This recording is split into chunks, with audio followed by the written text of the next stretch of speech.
Have you ever heard a ghost story so powerful it sends shivers down your spine and stays with you long after? Today, we're re-delving into one of history's most tragic and enduring hauntings, the ghost of Anne Boleyn. Why does her spirit, after nearly 500 years, still wander the cold, stone corridors of the Tower of London? Let's uncover the truth behind the legend. To understand the ghost, we must first understand the woman. Anne Boleyn was brilliant, ambitious, and captivating. She changed the course of English history, persuading King Henry VIII to break with the Catholic Church, just so he could marry her. She gave him a daughter, the future Queen Elizabeth I, but failed to produce a male heir. This failure sealed her fate. By 1536, Henry's infatuation had turned to cold fury. Desperate for a new wife who might give him a son, he needed an Aegon. This is where the story turns from a royal romance to a dark conspiracy. The king's chief minister, Thomas Cromwell, fabricated a shocking list of charges against an adultery with 5 men, including her own brother, and plotting to kill the king. These accusations were baseless, a political move to clear the way for Henry's next marriage to Jane Seymour. Despite the lack of any real evidence, Anne was found guilty of treason.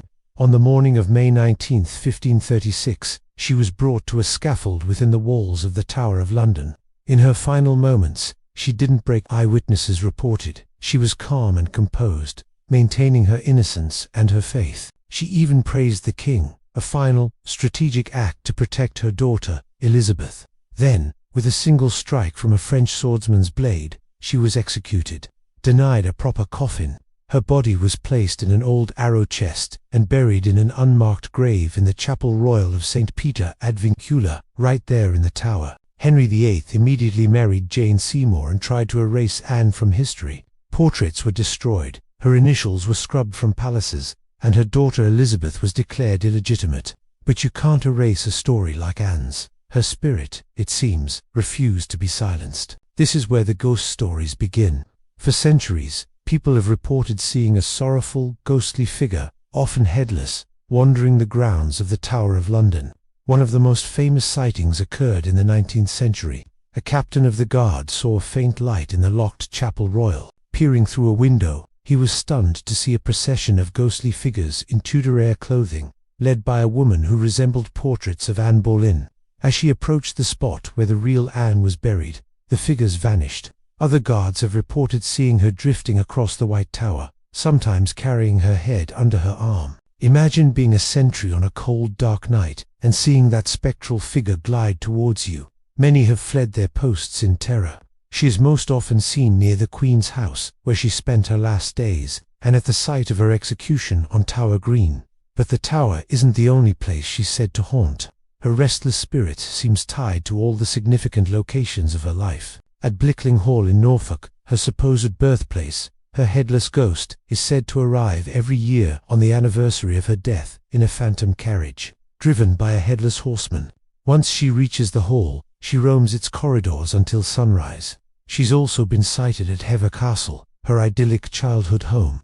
Here, her ghost isn't a terrifying headless spectre, but a more peaceful, wistful presence. She's often seen on Christmas Eve, standing on the bridge over the River Eden, perhaps reminiscing about happier times before she caught the king's eye. Even at Hampton Court Palace, where she celebrated her brief reign as Queen's staff, and visitors have reported feeling sudden drops in temperature and seeing a figure in a blue or grey dress that vanishes as quickly as it appears. So, why can't she rest? The answer lies in the profound injustice of her death. Anne was an innocent woman, framed by a ruthless king and his ambitious court. She was executed not for any crime she committed, but because she stood in the way of a man's desire for power and a male heir. For centuries, she was remembered as a treacherous adulterer. It took historians a long time to piece together the truth and vindicate her name, to prove she was a victim of a political assassination. Her haunting is a powerful cry for justice that has echoed through the ages. And then there's the matter of her daughter. Elizabeth was just a toddler when her mother was executed. She grew up in the shadow of this tragedy, branded illegitimate and her life in constant danger. Yet, she survived. She rose to become Queen Elizabeth I, one of England's greatest and most beloved monarchs. Her reign, known as the Golden Age, was in many ways a tribute to the mother she barely knew. It's as if Anne's legacy was ultimately fulfilled through her daughter's incredible success. Perhaps Anne's spirit lingers to watch over the legacy she left behind, a legacy Henry tried so hard to destroy. Anne Boleyn's ghost is more than just a spooky tale to tell on a dark night. It's a symbol of resilience. It's a reminder that the truth, no matter how long it takes, will eventually come to light. Her story forces us to confront the terrifying reality of absolute power and the devastating consequences of injustice. She was a queen who was destroyed by the system she fought so hard to become a part of. But in death, she became a legend that no king could erase. So, the next time you hear about the headless ghost of the Tower of London, remember the real woman behind the story. Remember her intelligence, her ambition, her courage in the face of death, and the terrible injustice that keeps her spirit tied to our world. Her story is a timeless lesson that some voices, even from beyond the grave, refuse to be silenced. What do you think? Is Anne's ghost a real entity seeking justice, or simply a powerful legend born from a tragic history? Let me know your thoughts in the comments below. Thanks for watching, and if you enjoyed this journey into the past, don't forget to like, subscribe, and hit that notification bell for more historical mysteries. See you next time.